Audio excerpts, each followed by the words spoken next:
Greetings, family, folks. Ooh,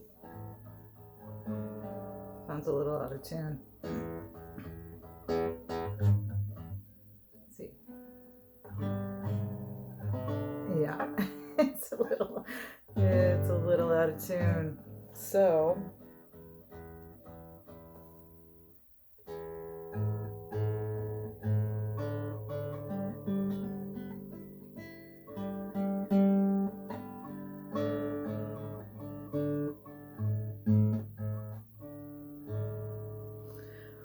well, we won't use the guitar until I get it tuned. So I will use my voice. I didn't bring any singing bowls in here. So just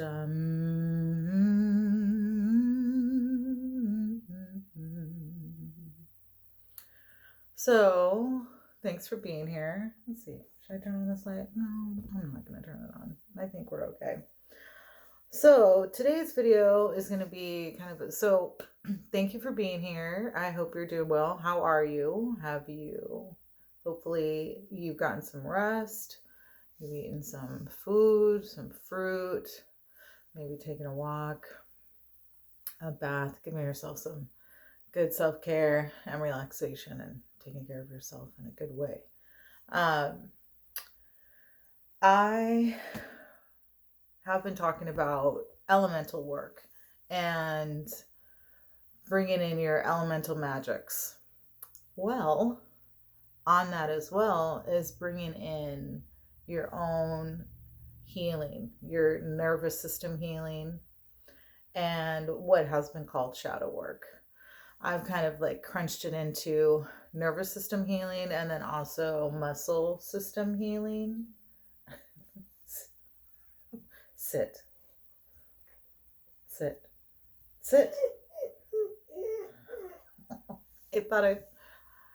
I'm gonna pause real quick. I thought I closed the gate to him getting in here, so I'm gonna pause and take care of him so I can keep recording without being distracted. That was funny because he cracks the door open and looks at me like, what are you doing in here without me? Okay. So is the work of also kind of like healing the nervous system and understanding what is yours in the sense of yours to heal, what is not yours, and then bringing in the practice of releasing certain muscles and tensions, because the nervous system and the body are going to keep you safe. And whatever your programming is going to follow that safety. So, for example, the nervous system is connected to every part of your body. And what it is meant to do is to look outside of you and scan for what might be dangerous. So it is always doing that. Always doing that. And it will respond to other people's nervous system. So if I'm coming to see you and I'm feeling panicky, in a state of fear, anxiety, depression, you could be in a really good mood. You could be not in a very good mood. Either way, your nervous system is going to scan around itself. And so if I come into your space and your nervous system reads my nervous system, which is saying, oh my gosh, there's a threat, basically. That's what my nervous system is saying if I'm coming in with that kind of anxiety, so to speak. That's my nervous system trying to tell my body, hey, there's a danger. How can you fix this? And my brain isn't going to say to me, hey, this is your nervous system trying to help you feel better and trying to fix the situation. There's no need to panic. Instead, my nervous system is going to send me the signals, or send you the signals it needs to protect itself. So I'm saying this because also Um, what I'm seeing in the surgence of the raising of the divine feminine energy and knowledge and understanding and understanding, overstanding, and the presence of the necessity of that is the healing from narcissism, from codependency, from situations where it may not look like narcissism because it's not a very intimate relationship, but what is happening is mistreatment that is being tolerated because of the nervous system's response to what it had to do in childhood for many of us to keep us protected. So if you grew up in a household where your mother was critical, so there was no physical violence, but your mother was critical or your father is critical, extremely critical, to the point to where your feelings and your thoughts and your aspirations or ideas or creativity is not supported, it's not validated, sometimes it's even made fun of, your nervous system is going to tell you sharing this information with them or trying to do well is actually a danger. So what you might end up doing instead is you kind of quiet yourself. You become a people pleaser.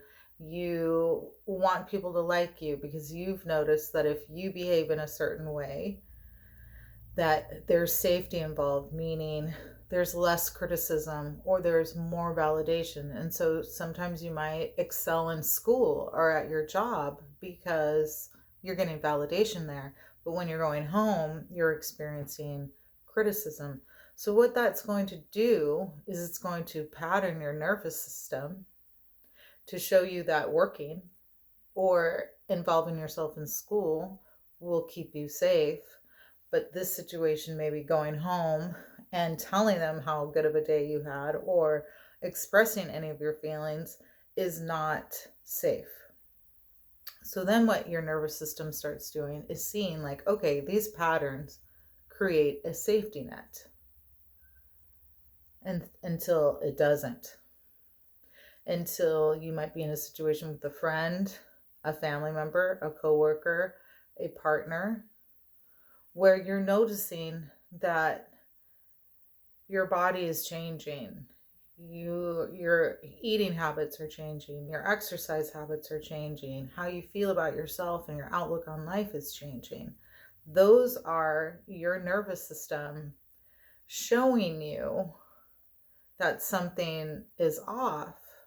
However, because of its own programming, the survival skills that you learn to get through those other situations may actually steer you into friendships and situations and relationships that look similar to actually what harmed you,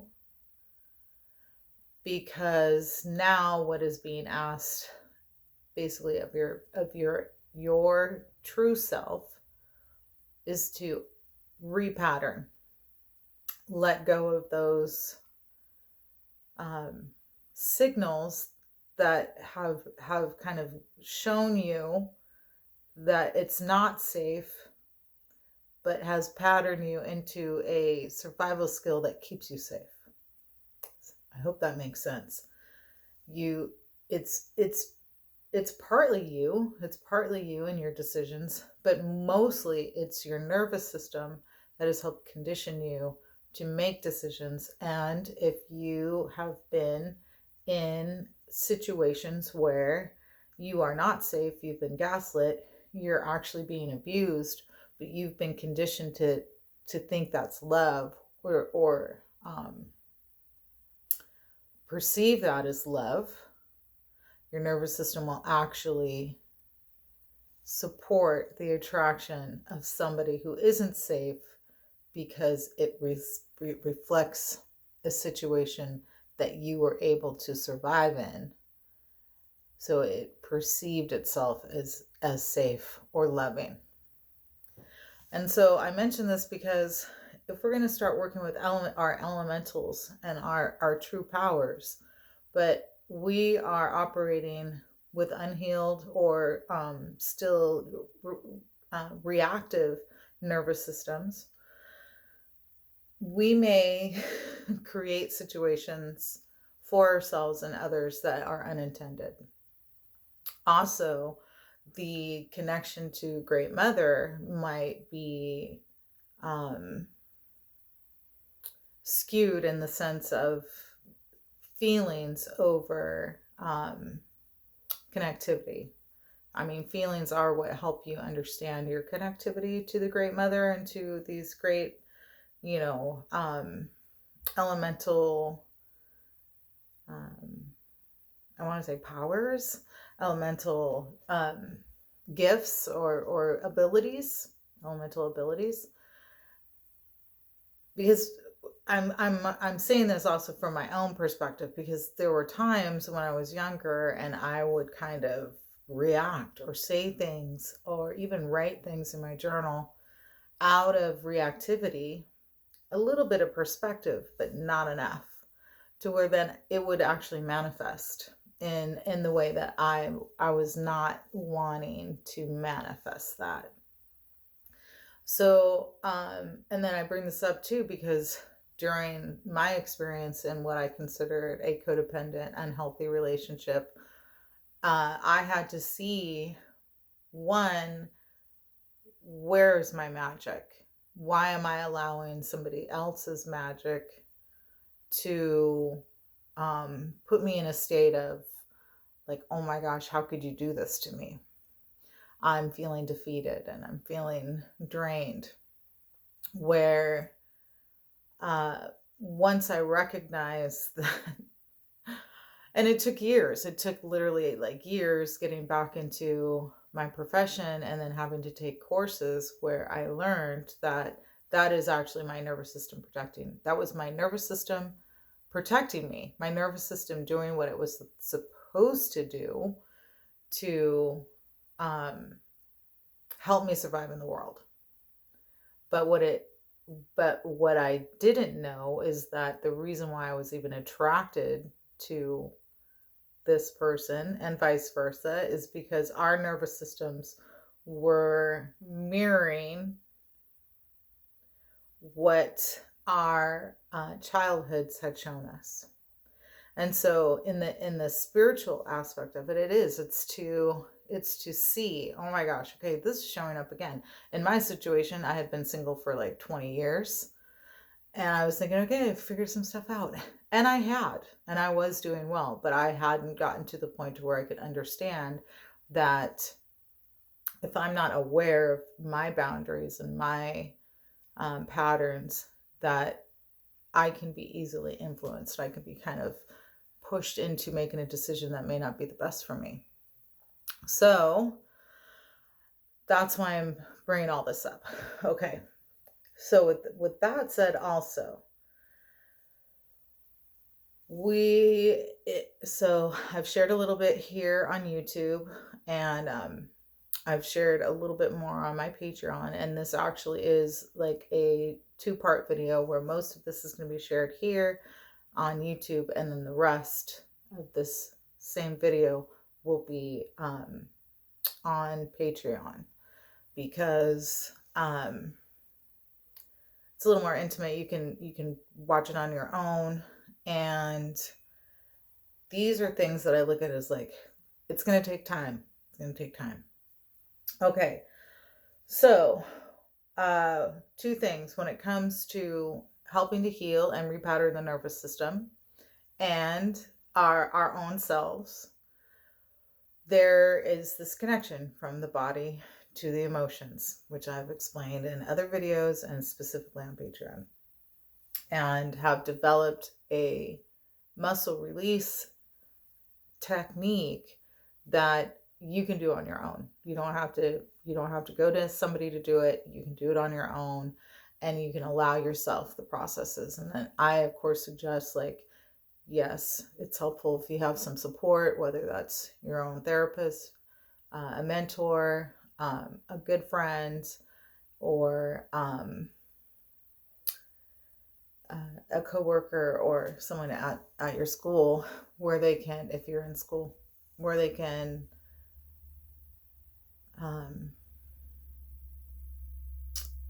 just kind of be there if you and support you through these, and I was going to say videos, share experience and support different ways of healing as you're doing this process, because what I might be suggesting may not work exactly for you, but it may lead you down a path to something that does work well for you. So these have been in other videos. I've said this before. You can check out Cassandra Floyd, and she talks about the womb and some of the connections to the throat in some of her videos. But one of the downloads is massaging your throat area, because your throat and your mouth, and actually your whole face, is mirrored in your root chakra, groin, sexual organs area. Like, it's amazing, especially where the muscles are around the yoni and the anus, as far as how it really looks like eyes, nose, and mouth. I mean, it's kind of creepy. But the connection is in massaging the throat and bringing it into the womb area or groin area we go up because aesthetically it helps with how your muscles are going, and with, like, I got this little part of my neck right here, which is a sign of dehydration. So I need some water, which I will drink. And then also to help the muscles go up, but also in the idea of massaging the throat is like, well, this is the download, is similar to massaging the inside of the womb. And then we have, if you look inside the mouth, it looks similar to parts of the womb as well, if you were to look at the womb from like a see-through perspective. But what's cool, and also what I'm getting to, is the muscles in the jaws and the throat, and the muscles in the hips and the pelvic floor area. We hold, so the way our nervous system works, and this is another above and below type of thing, when you go into, and if somebody scares you, rah, you think you feel it right here, but actually what's happening is the muscles in your pelvic floor contract ever so slightly, and then send that message through the rest of the body, because most of the messages through the body come through the gut and go up to the brain, for then the brain to send a signal back to the body.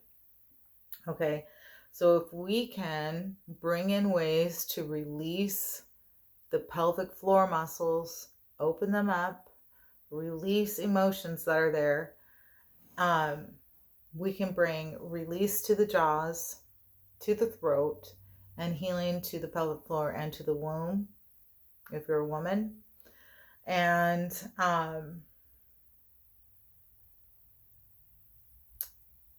repattern the nervous system, help repattern the nervous system.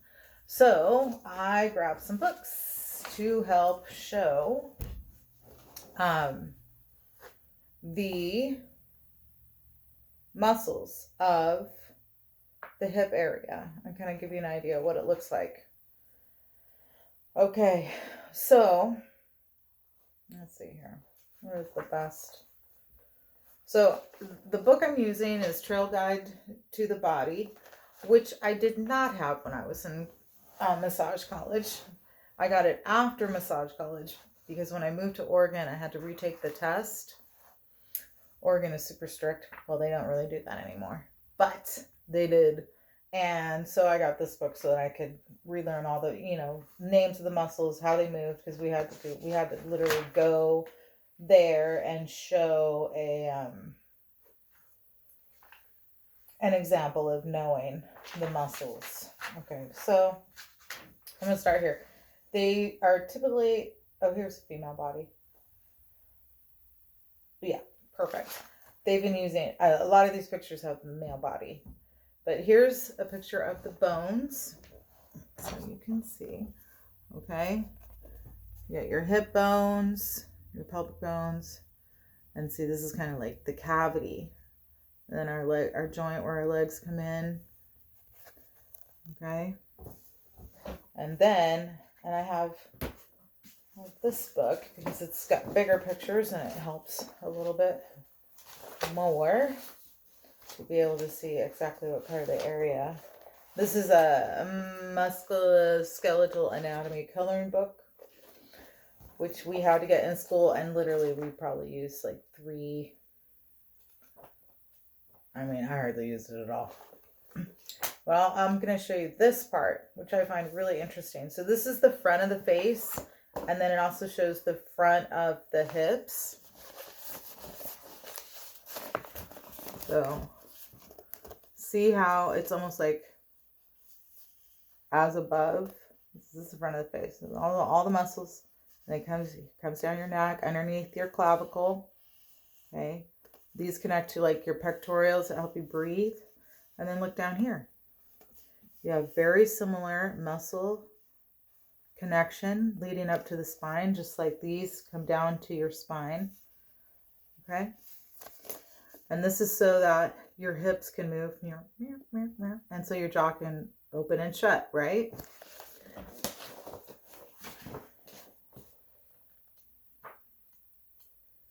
I think it has the skeletal system. Okay. So here's a picture of the skeletal system from the neck to the scalenes. This is from the neck to the clavicle. Okay. And then let me show you some of the muscles from specifically the psoas. Okay, here we go.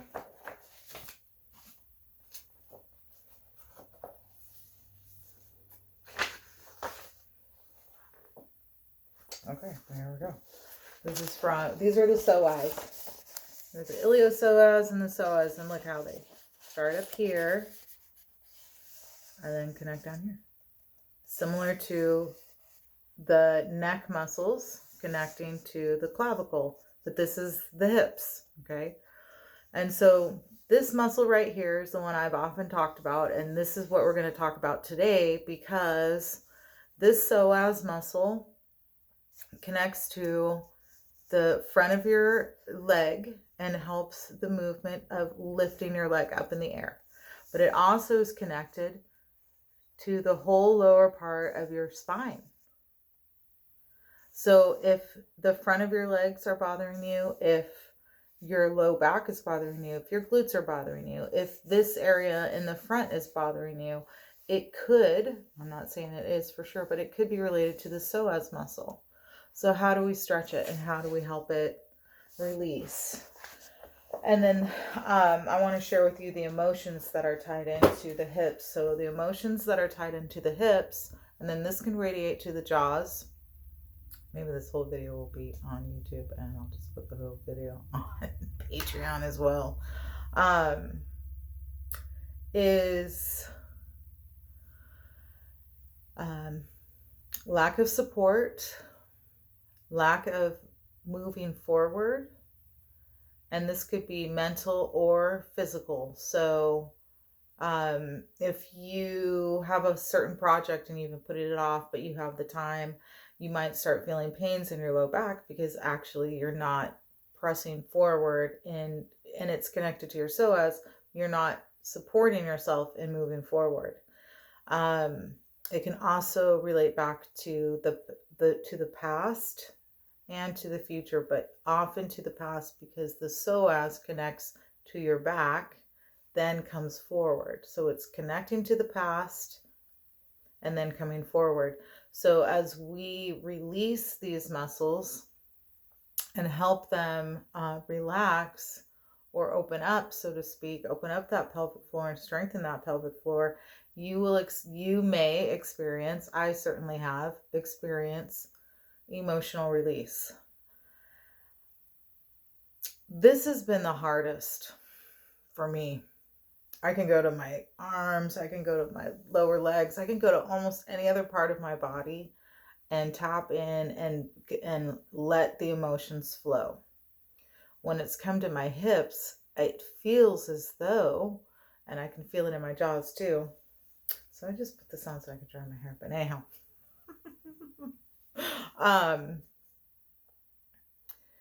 it's as if as I'm releasing these emotions, it's almost as if my hips are like, no, don't let go, or don't cry, or don't let it be emotional, or it's so overwhelming, like all these feelings I've felt. But I've kind of like forced myself, not in a, critical way, but I've kind of forced myself to allow myself to really get into some stretches, use some singing bowls, use some meditation to release my hip muscles, and actually even allow myself to watch something that will help me cry, and then go into the emotions that are in my hips. Because then what happens is my jaws relax, these muscles relax, my neck muscles relax. There's actually a heightening that happens with the skull in the sense of like, I talked about dignity poses. Well, when we're releasing what's in our pelvic floor, we're able to actually hold our upper body in a more dignified way because we've released the emotions that are stuck in what is below. And you might find like you hold your jaws, or you press your tongue down, or you press your tongue out, or you might clench your jaws or you might, I do that a lot, or do this. Those could be signs of like what is being held in the pelvic area. And even if you can do some work on your jaws to relax some of what's going on in your pelvic area, but the pelvic area kind of reverberates throughout the body. It's also why I do the sound and such in the beginning of the videos and the ends, is to kind of like vibrate the body into a nice so kind of like parasympathetic, helping the nervous system and the pelvic floor, the root, all the way up to the skull, give a nice balancing vibration. And that's another way that you can hum and feel the vibration in your hip area. So I think this actually is a good lead in. So I'm going to show a few stretches. And I have my yoga. A few stretches that will help release these pelvic area muscles. Okay. So here's one. Here's a stretch that can be done. Okay.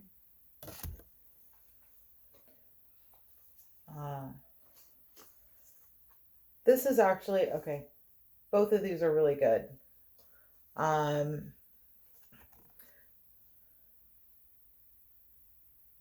This one also helps with balance, and that could help with the reprogramming because balance is important. Okay. A lot of us know this stretch. And when you want to do this stretch, you also want to kind of pull your hips down to the ground as you're bringing this knee towards you. And don't forget to breathe, of course.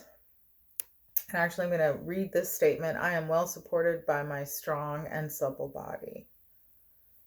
All right. Also, open leg stretch, laying on your back, and open your legs and bringing your feet towards your head, gently. Okay. Bending straight over, cat cow, which I've described before, is another great one. But for the psoas specifically is what I want to find, because this is the muscle we're talking about. So one thing you can do is lay on the ground and feel that muscle, because what you can do is lay flat on the ground as if you're, you got everything, legs down, if you can. Legs down, head down, everything flat on the ground. And then you bring your hand up to your hip area. I'm going to show you guys, because the psoas is a tricky muscle to find, and usually when you find it, it's tender. Okay, so and you can do some shaking and rocking in your glute area and your upper thigh. You know, we see a lot of the movies where, I mean, a lot of videos where people are doing like where like the booty shaking. That actually is quite healing for the root chakra and pelvic floor area. That shaking, maybe not the perception of it because it can be over sexualized, but just the movement of shaking those areas, those muscles, shaking in general releases a lot of tension. Okay, so let's see. So here's my hip bone. All right. And so the psoas.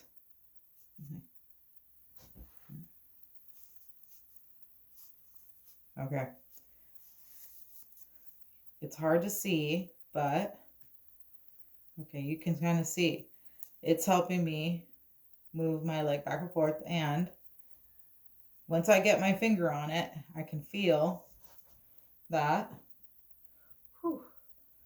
it helps lift. I can feel it flex. So you can lay flat on the ground and kind of massage it. Oh my gosh, you guys, it's so sore. Massage it.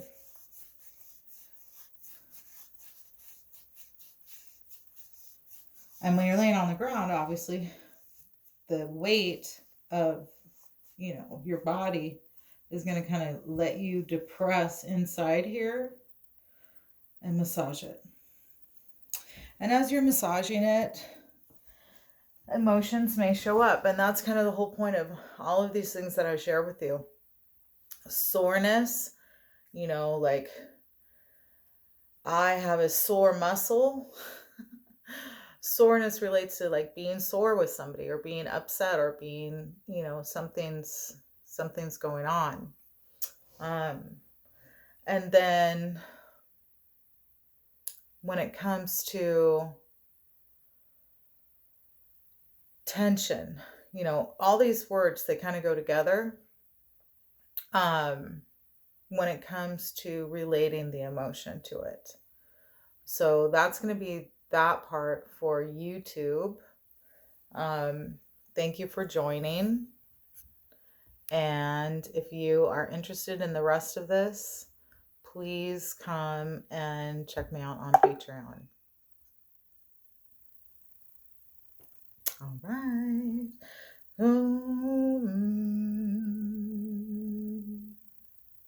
Until next time, take care of yourself.